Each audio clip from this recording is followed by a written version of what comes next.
Hello, my name is Alyssa Bratton, and I'm going to be discussing techniques for studying brown bear behavior. Studying bears in their natural habitat is critical for understanding their biology and behavior, especially in human-modified landscapes. Studying bear behavior can be negatively impacted by the observer effect. This is when behavior is modified by the presence of the observer. In other words, the researcher causes an unwanted change in the natural behavior of the animal. I'm going to evaluate some techniques used to study bear behavior.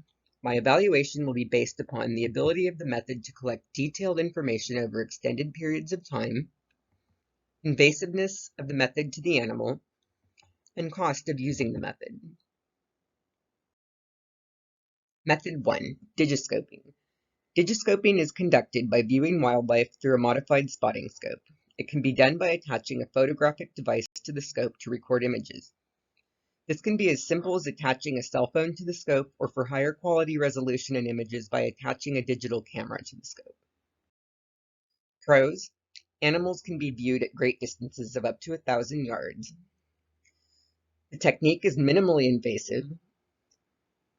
Digiscoping can be useful for studies where capturing large numbers of animals is not practical.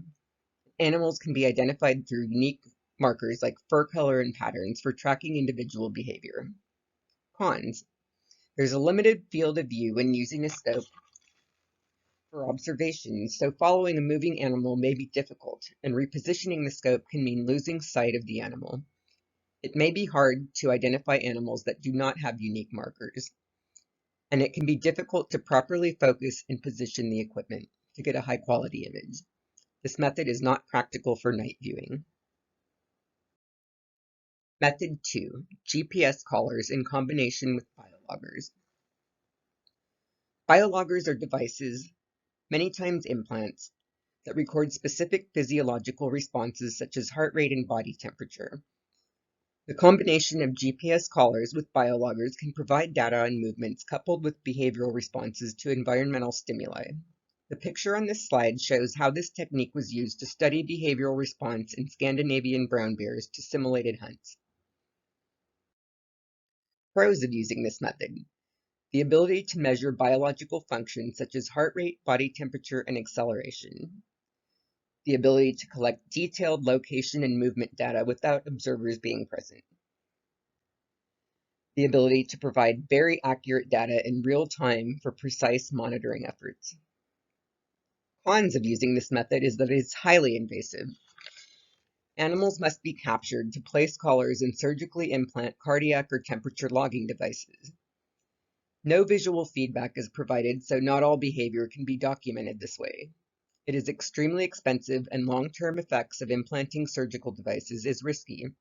The picture on the right is from a bear that was implanted with a similar device. Over years, the implant degraded and caused infection, resulting in sepsis and ultimately the death of the bear. Habituation is the final method examined. Habituation is used as a technique to minimize the observer effect by providing repeated neutral exposure to a stimulus, in this case the observer. Pros of using this technique are that the observer has direct access to the animal and its behavior. Minute and cryptic behaviors may be observed that could go undetected with other techniques. This method does not physically harm the animal, and the method is inexpensive, requiring little specialized equipment. Cons of using this method: individual animals' reactions can vary, leading to bias in studied individuals or likelihood of unpredictable individuals. The method takes time to habituate the animals used in the study. This could take months or years to accomplish. There is a risk to researchers of injury or death, and in addition, if not properly conducted, animals could lose their natural fear of humans.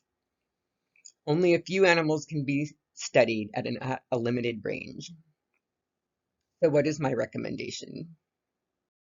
I recommend habituation, as it is minimally invasive, it is cost-effective, and it provides the ability to study behavior in detail. Sometimes there is something to be said for good old-fashioned field observation.